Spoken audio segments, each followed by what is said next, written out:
call the business session of the November 2nd, 2021 to order at 6 p.m. All council members are present. Welcome to all our guests and visitors, especially today. We provide an opportunity for the public to address the City Council on any agenda item or during the hearing of visitors portion of the agenda. On items other than public hearings, speakers will be allotted 1 3-minute presentation, regardless of the number of agenda items the speaker wishes to address.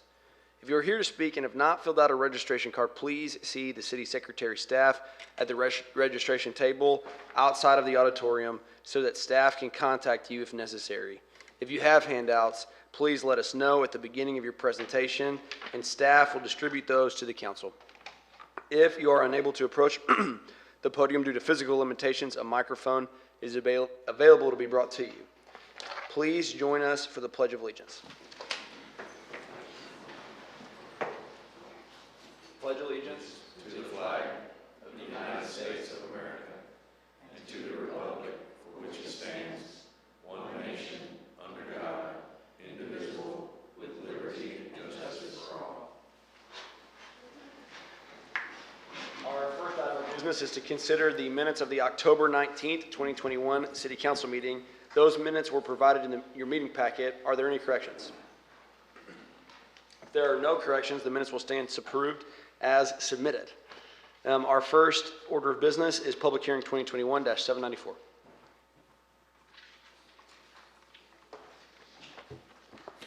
Good evening, Honorable Mayor and City Council. This is a public hearing to receive comments on the proposed affordable housing project being developed by Steel Trentwood LP to be located at 1700 Dallas Circle here in Waco. This project is seeking to participate in the 4% tax credit program with the Texas Department of Housing and Community Affairs. As a part of this participation in this program, and in accordance with Texas Government Code 2306.67071B, a public hearing must be held to allow public comment on the proposed development. At the conclusion of this public hearing, there is a resolution on the agenda for your consideration tonight. Are there any questions for staff? We will open a public hearing for comments. Is there anyone present who would like to speak on this item? If not, we will close the public hearing and I'll ask for a motion. I'll move for approval. Second. Any discussion?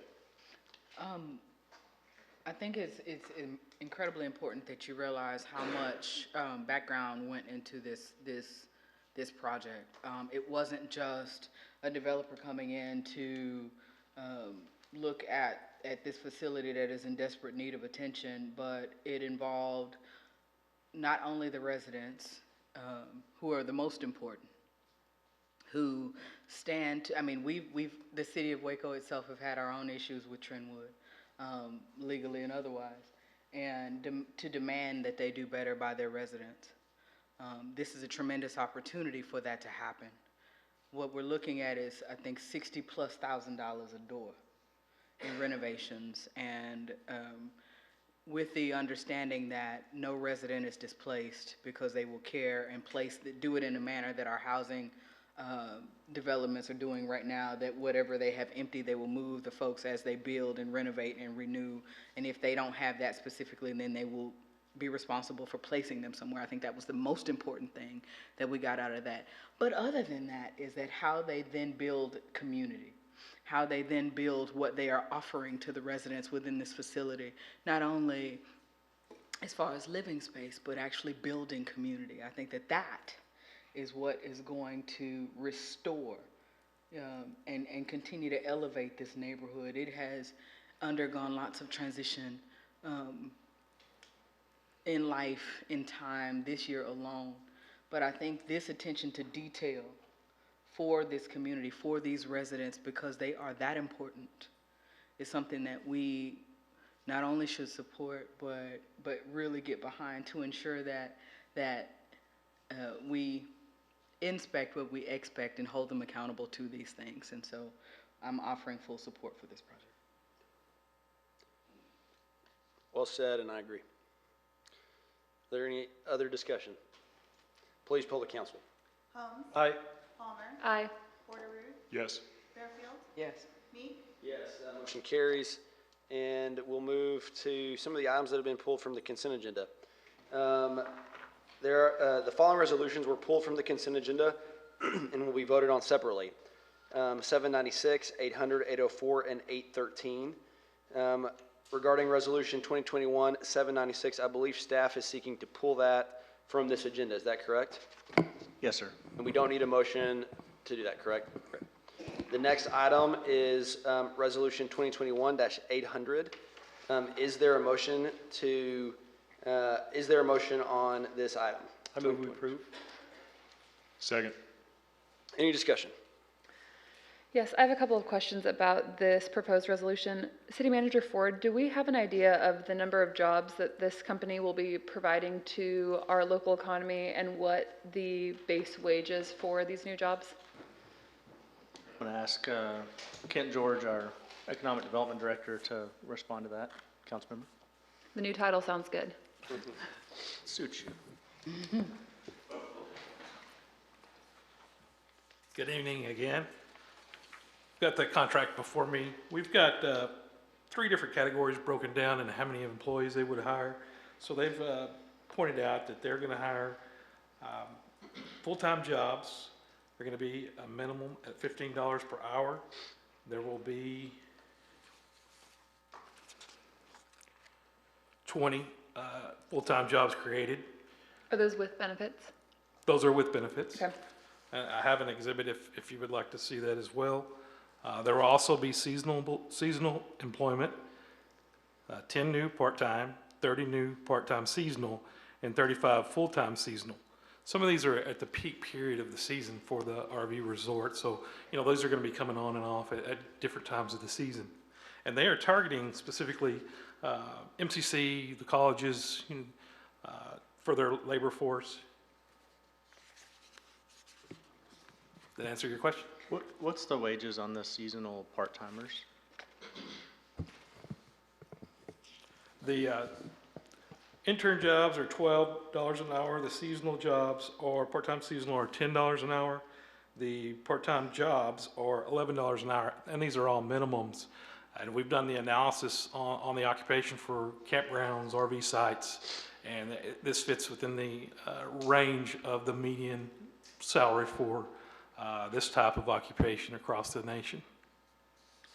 That's helpful data. I think I will be in support of this, but want to have on record that anything the city is doing to incentivize a business, whether it is providing cash or doing a tax abatement like this resolution approves, I really want to push us towards that $15 an hour since we're working so hard to address financial insecurity and lack of living wage jobs. I think there's a little bit of an inconsistency when we do incentivize a business that is paying below that. But I understand that this is hitting a lot of other needs for us, and for that reason, we'll be voting in approval. So thank you, Kent. Thank you. I think it's worth noting the abatement piece, and Kelly, Councilmember Palmer said that, but it's worth explaining, for anyone who's watching, there's some incentive deals where we pay cash up front, and there's some where when we collect property taxes, we give a portion of that back to the development as an incentive. So we're not, taxpayer funds are not going up front to fund this. But for this development, we wouldn't be receiving any money. And I think another point worth taking, and I hear Councilmember Palmer's and certainly appreciate what she said, but another point that for those that might be watching at home is we've worked really hard as a council to make sure that this development is excellent in good quality, and I believe but for us entering into this incentive agreement, we could have had a development that was not built to last. And so I think there's value to pursuing this agreement to ensuring that not only our tax base is secure, but there's just a higher quality development that exists in the community. But certainly here where Palmer's coming from, just wanted to paint a broad picture to that to those who might be watching at home. And I'll echo the mayor on that. This is a piece of ground that's been sitting there, I guess forever, undeveloped, and a lot of it's under the floodplain. And it took a unique sort of operation to really get something activated in that spot. And so I'm happy and pleased that this group has come in with this kind of investment level. And I think it's materially more than that we're seeing here. And again, a quality operation. We did quite a bit of diligence on this, and staff did as well. So I'm happy with the result here. And I'm in support of this grant. Any other discussion? Please poll the council. Holmes. Aye. Palmer. Aye. Porterage. Yes. Fairfield. Yes. Meek. Yes, that motion carries. Regarding Resolution 2021-804, is there a motion to reconsider a resolution to award a contract to Rush Truck Centers of Texas LP for the purchase of solid waste collection trucks? So moved. Second. Any discussion? Please poll the council. Holmes. Aye. Palmer. Aye. Porterage. Yes. Fairfield. Yes. Meek. Yes, that motion carries. And is there a motion on Resolution 2021-813? I just want to remind you, there's 2 votes needed on the motion for reconsideration. Oh, okay, I apologize for that. So we will, regarding Resolution 2021-804, is there another motion to reconsider a resolution to award a contract to Rush Truck Center of Texas LP for the purchase of solid waste collection trucks? Mayor, I'm sorry. I think the motion that y'all need to consider is actually consider awarding it to, y'all have already voted to reconsider it, and so now you need to consider a resolution just awarding that. Okay, is there a motion on Resolution 2021-804? And Mayor, we also had a card for, I think, on that item. Yep, that's right. I'm so sorry, I appreciate that, thank you. We do have a card, that is Teresa Porter. Sorry, Ms. Porter.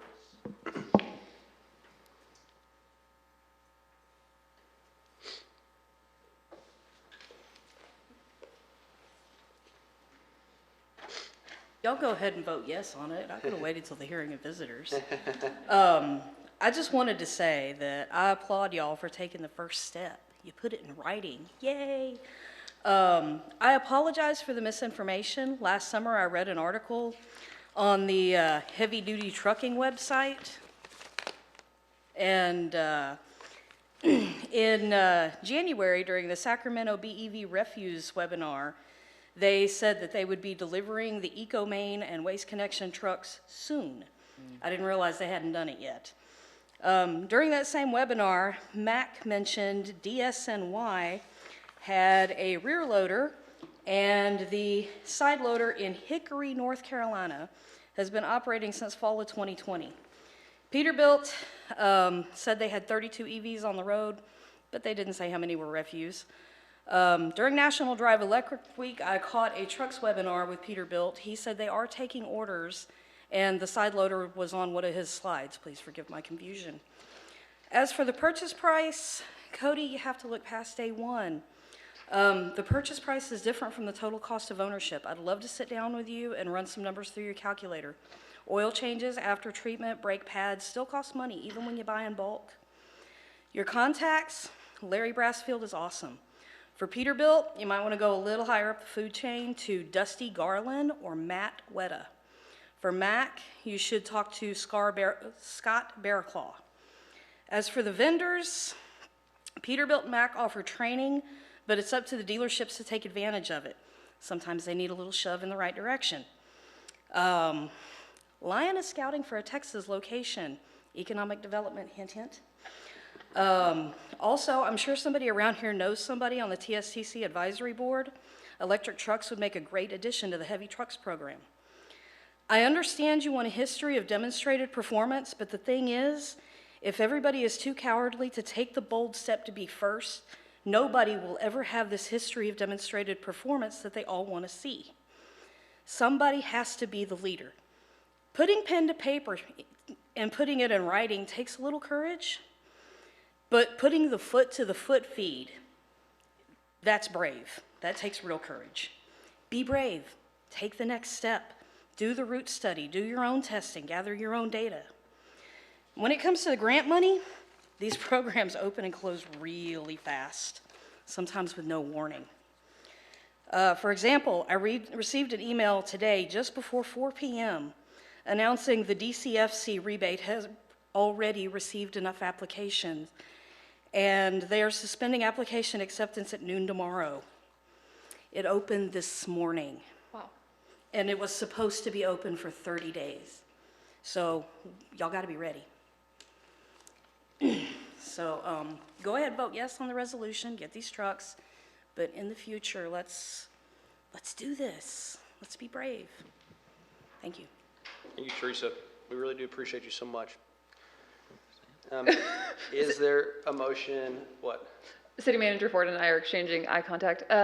Bradley, would you mind just reiterating some of the conversation we had during the work session today, thinking about how we are looking at this issue from a larger strategic policy planning process? Sure, I'd be glad to, Councilmember, because I think it's good for the public to know kind of the policy direction that the council has laid out for the staff to achieve, and that's regarding our vehicle purchases. We've hired a consultant to do an equipment replacement plan for our fleet, and a sub-consultant to that contract is specifically looking at electric vehicles and how we can electrify the fleet. That study's ongoing and will be complete in the first or second quarter of 2022. And in the meantime, my perspective as your manager is that our electrification efforts are best suited for small sedans and SUVs. That's where the market is. That's where I appreciate the term cowardly, because I know none of us want to be cowards in the roles that we're in. But that's where the market is at this point, and that's what's practical and the step we can take. To look at large format trucks and large format solid waste vehicles and fire trucks and buses, the market's not yet there. And I don't think that's cowardly. I think that's just prudent and appropriate for the strategy. But I will commend the council and certainly the staff that's involved. We are looking at the plan, the consultant plan, to bring back to the council in 2022 to look at how long will it take us to electrify larger format vehicles. So thank you, Kelly, for the ability, Councilmember, to talk on that and take any feedback the council has on it. There's a motion and a second, correct? No, there's not. Yep. Is there a motion on resolution 2021-804? Move for approval. Second. Any further discussion? Ms. Porter, I really appreciate your willingness to continue to come before council, also with Dr. Northcutt. I think really engaged citizens that are providing very clear, compelling data like you have hold us accountable and are moving the needle. So I'm grateful for your leadership in the way that you embody this and encourage other residents to do likewise. If there's something that you deeply care about in Waco, the way to really get our attention is to come and to have a solid presentation like Ms. Porter did, to stand up in front of those microphones and share your wisdom and expertise, and that really makes us a better city governance and yeah, just a stronger community. So want to reiterate that I'm really grateful for that. Agreed. Is there any other discussion? Please poll the council. Holmes. Aye. Palmer. Aye. Porterroot. Yes. Fairfield. Yes. Meek. Yes, that motion carries. And we'll move to resolution 2021-813. It's a bumpy road, but we got there. Meeting management. Resolution 813, right? Wait, what? Is there a motion? Move for approval. Second. Any discussion? Please poll the council. Holmes. Aye. Fairfield. Yes. Meek. Yes, that motion carries. Sorry, guys, I don't know where I am tonight. We'll get there. Gonna get there. All right, the consent agenda. The consent agenda consists of resolutions 2021-795 through 2021-816, except for resolutions 2021-804, 813, 796, and 800. Is there a motion on the consent agenda? Move for approval. Second. Any discussion? Please poll the council. Holmes. Aye. Palmer. Aye. Porterroot. Yes. Fairfield. Yes. Meek. Yes, that motion carries. The next item on the agenda is the hearing of visitors. During the hearing of visitors section of the agenda, we provide an opportunity for the public to present concerns or address issues that are not matters for consideration listed on the agenda. Council is unable to conduct discussion, but will listen, ask staff to look into concerns, and provide follow-up. Please provide registration information so that staff can contact you if necessary. If you have handouts, please let us know at the beginning of your presentation, and staff will distribute those to council. If you're unable to approach the podium due to physical limitations, a microphone is available to be brought to you. When called to the podium, please state your name and address for the record. Each speaker must limit comments to 3 minutes. If you are speaking on behalf of a group of 10 or more individuals present, please have those persons stand at the beginning of your comments and you will be given 10 minutes to address the council. Please note that if you stand in support of a person getting 10 minutes to speak, you're forfeiting your right to speak on that item. For any person addressing the council through the use of a translator, the speaking time will be doubled to accommodate the translation services. While public discourse is important to the City Council, we have to maintain order in meetings so that all persons may be heard and city business may be conducted.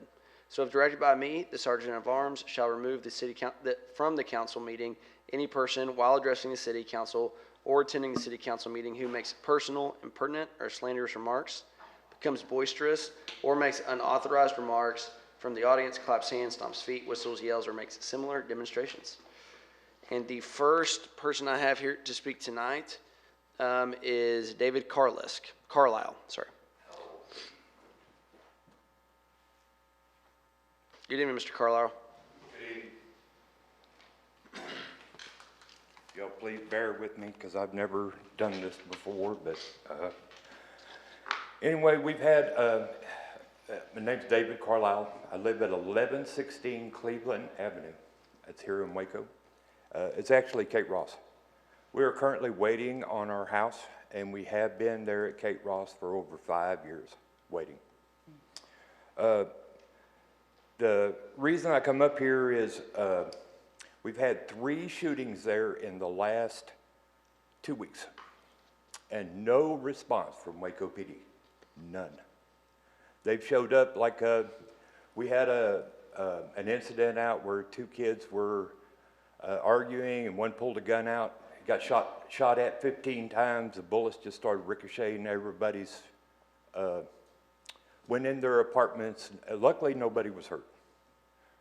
We got constant drug activity, and it's like a revolving door over there.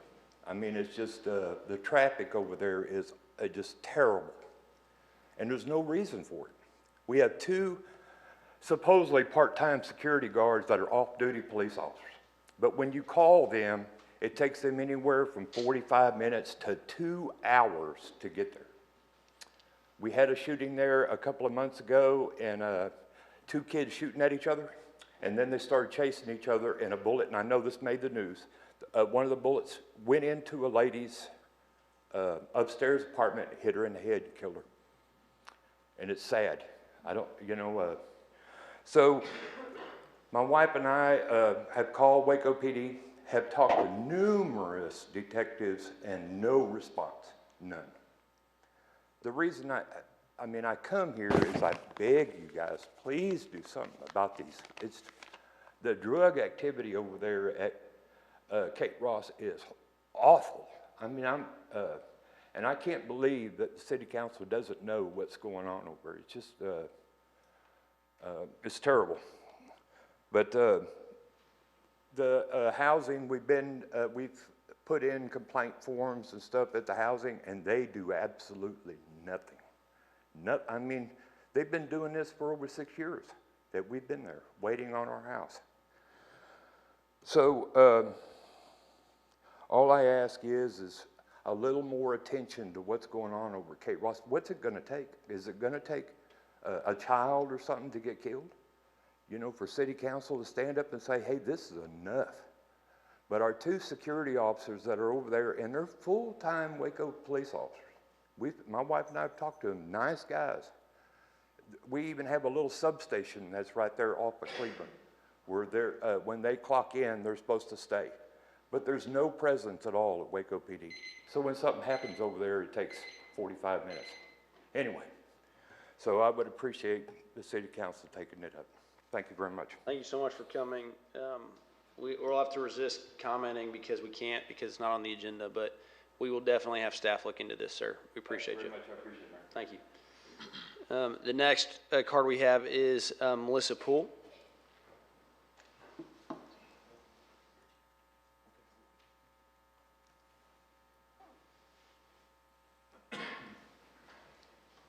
I good evening, everyone. Thank you for having me. This is my first time as well. I've never done this, and I'm gonna try to go as fast as I can because 3 minutes goes by pretty fast. I'm here to talk, first, my address is 429 Richland Drive in Waco. And I'm here to talk to you about our animals. I am here because 3 of my animals were picked up, and I've read the ordinance, and there are some concerns that I have with regard to some of the requirements that are required for people to get their animals back. And part of that is, if I could bring it up real quick, I have it on my phone. Particularly, I want to talk about the appeal process for the board to get your animals back. And the initiation process is to appeal, and I've done that. And the appeal is the action or decision of the authority or ACO. And in this case, I believe that is Mr. Trey Busby. He is the ACO of the animal shelter. And other than a dangerous animal or dangerous dog determination, a person must file a notice. I've done that, and I'm waiting on a hearing on that. But when we talk about the definitions of under remedial requirements, those are the things that I'm really concerned with, particularly number 11 and then also 13. Number 11 talks about the spay and neuter of the animal, and the board may, again, there's words like may and shall, and I know you all know the difference between those, what may means and what shall means. And it says the board may require that animals which is being returned to the owner or which the owner shall be allowed to keep within the city be spayed or neutered. That's one requirement, and that's one of the requirements that the board could require of a person to get their animals back. But number 13 also says other, and this is the part that really gets me because there's 3 points in here that I want the board to consider when we're talking about the return of these animals and what it means to the welfare and health of the animal. First, it says such other remedial requirements that under the circumstances the board will serve the interest of the owner. That's the first interest, the interest of the owner. The interest of the owner could be that they don't want their animal to be spayed and neutered for whatever reason they may have. It could be for breeding purposes, and it could also be for religious purposes. And the fact that this board has not introduced a remedy for religious rights is really confusing to me because your shelter is a 501c3, which is a church.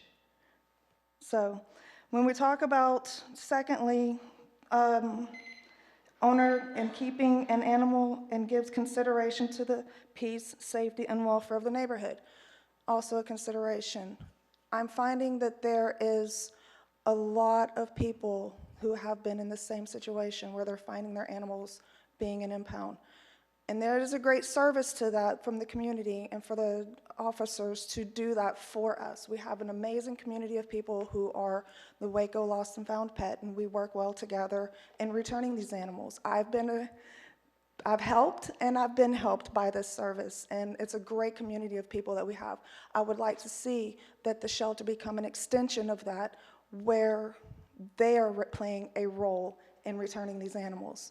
I believe they should be. Your time, that buzzer was your time, so if you could just, the buzzer went off a few seconds ago, if you could just wrap up. Yes, sure. Basically what I'm getting at, y'all, is that the requirement of the spay and neuter is a hardship on us, and we really need to consider what is in the welfare of the people, the animals, and the neighborhoods. Thank you very much. Thank you, Ms. Poole. And the last card for public hearings we have is Mr. Herring. Mr. Herring here? There he is.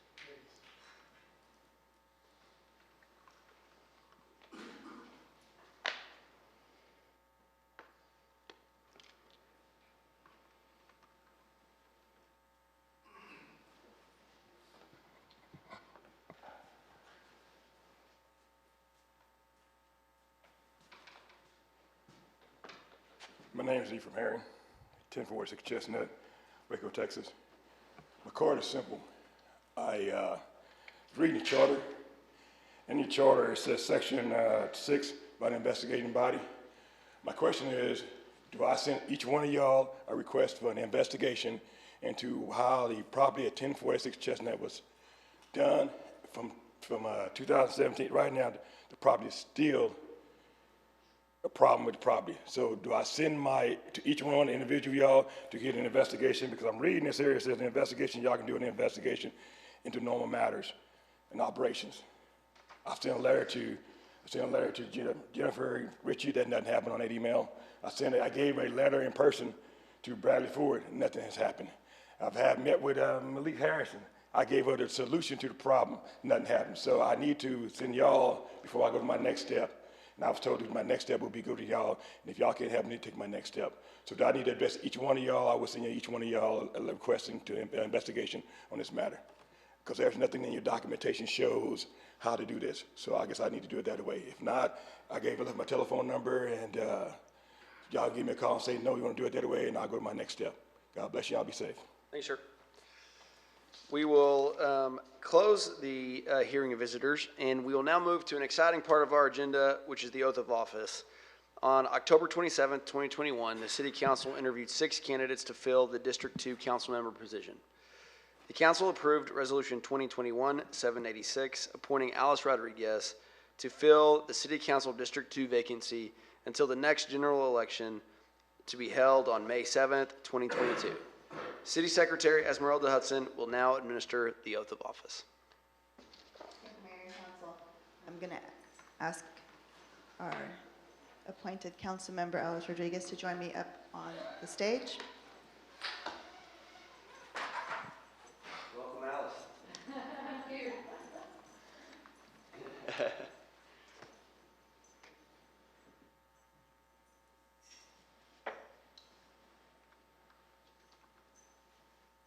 Stand there. I'm going to let you hold the microphone.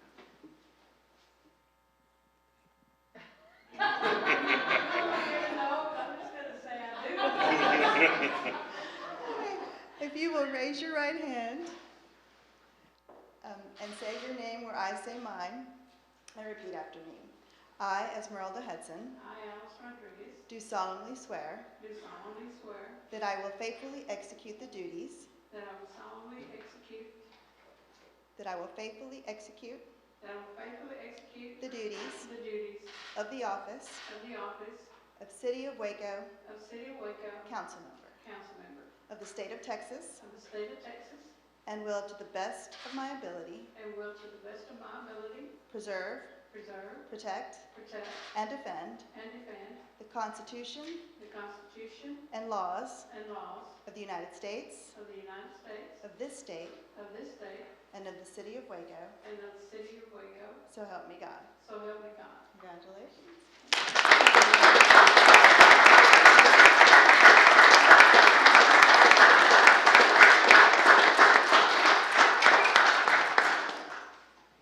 Councilmember Rodriguez, we are in our COVID booths. So Councilmember Rodriguez served at this dais for many years, but staff was always on this end of the table, but we're a little more spread out.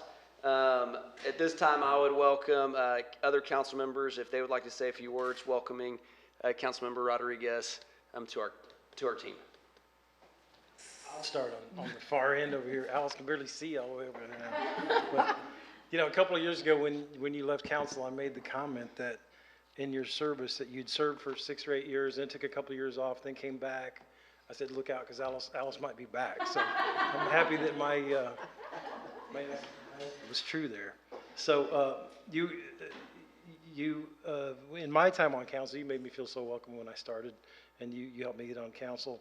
And you always impressed me with your preparation, with your comportment, with how plugged in you were to the community, your knowledge of the issues. And there wasn't a council meeting that went by where I didn't learn something from you. And I'm glad you're back, because I wasn't done learning from you. So I will continue to do that on your time on council here. So happy you're back. We're still working on projects that were in motion when you were here. So I think you'll see that this council is a hardworking group, and we've advanced a lot of issues that we were working on back when you left. So again, we'll all be drawing on your experience and your knowledge. And welcome back, Alice. Great to have you here. Thank you, Jim. Thank you so much. Alice, welcome back. I think as a woman on this council, I feel incredibly grateful for your legacy, and I know that I stand on your shoulders and the shoulders of so many other women that have served up here before. So I'm grateful for your long-term investment in South Waco in particular and the city at large. And like Jim said, I'm excited to learn with you and from you, and we are thrilled to have you back and be a part of this really important moment in the city's history as we're thinking through redistricting and economic development and equity.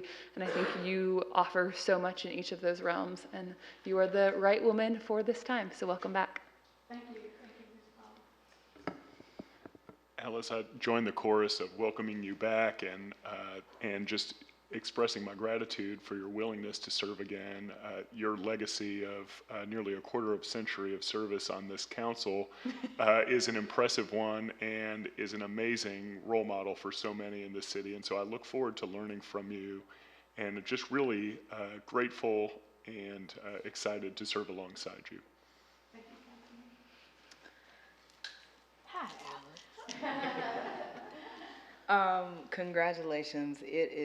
I'm going to echo my council members in saying that for such a time as this, we're very glad to have your willingness to step into this role and see us through, see District 2 through, the advancements that we've made, the advancements that you began a quarter century ago in equity and advancement of District 2, where we are now with our economic development growth and empowerment specifically in District 2, and the city of Waco, just continuing to push us through. And as Councilmember Palmer mentioned, redistricting is going to take someone who has a pulse on the community and a commitment to the constituents, and there's no one better to step in and stand in this gap than you.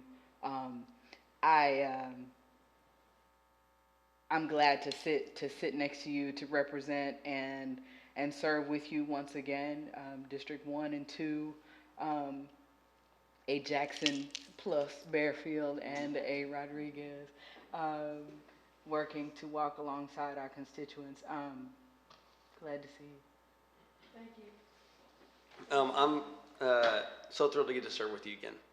It's such an honor to get to sit up at this table with you once more. It was no surprise to hear you say in your interview the other day that you refused to let District 2 fall behind in the moment that Waco's in right now. That, as Andrea said, this kind of for such a time as this moment, a commitment of yours was to see District 2 move forward, a district you know so well and work that you know so well, and this exciting time in Waco of growth and opportunity and challenges. And I think it's just so consistent with you to step up in this moment and serve your city and serve your fellow Wacoans and serve your fellow District 2 residents in this time. It's selfless, it's needed, and we are thankful. Your district is thankful. So we are so honored to get to serve with you up here again. I think you're going to be happy with where things are. I think you're going to get in here and you're going to see the hope and promise of where we're headed. And we're going to have a lot of fun doing some good stuff. So with that, I will turn it over to our new Councilmember Rodriguez for a few words from her. Thank you, Mayor. Thank you to all the council members for all those nice comments. I hope y'all still want to have those nice comments. I've never been shy about saying what I need to say, especially if I'm passionate about the issues and projects that we have coming forward. Thank you so much. It's a great pleasure and honor to be back up here representing my district and the city of Waco. But right now I want to bring attention to my family and friends and supporters who are all here. I asked them to come for a minute. I didn't know it was going to take us a little bit longer, but I appreciate that they're here. I want to thank them because you all know that without family, friends, and supporters, this job would not be able to get done. Right. So there's lots of times that you have to go back to your family and lean on them for support. My family has always been there. My friends have always been there. My supporters have always been there. And I really appreciate their support, especially at this time. I don't have Joe to push me along now, but I have my family, friends, and supporters that will do that for me. And I want to thank them for being here tonight. And I appreciate their love and support, and I just want you all to know that I appreciate my family being here. And without further ado, staff, I'm ready to go to work.